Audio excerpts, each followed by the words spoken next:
Hey ubaba omkhulu Nkosi yami. Hayi umuntu onamandla okuhlulela umuntu. Angithethi njalo ngizona lezi zinto ezenzayo. Munye Jakobe 4:12. Munye omisa umthetho nongumahluleli. Uye onamandla okusindisa nokubhubhisa.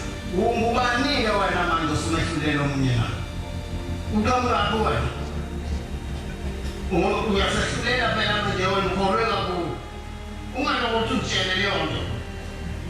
Ngoba munye wenza yona. Uthi uyathethelela afani nathi. Ngoba akuthethelelwana la kuyahlushekwa. Kuyazondwana.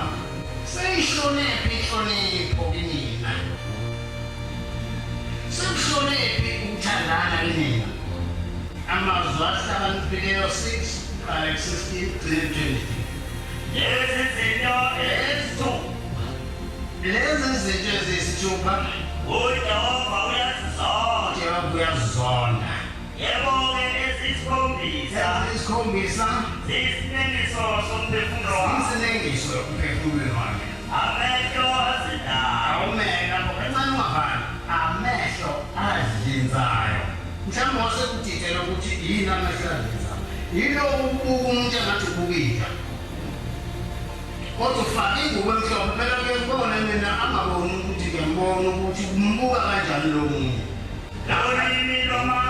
Ulimi lwamanga ume futhi. Hayi wamangasela amandla akho. Uphelelwa amandla. Akhona amanye ayakhuma madoda. Hayi. Shayizilanda msolo. Amanga. Amanga kanjani? Awufutha amanga. Hey. Uthi abantu labefundisi abanisi.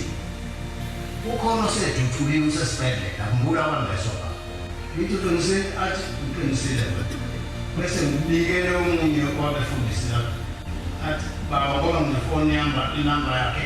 Ake ngifonele ngibona ngempela ukuthi iqinisile. Amfonele aphendule athi hayi ngisekhaya ngizonoma ingane zami ayikho yodwa.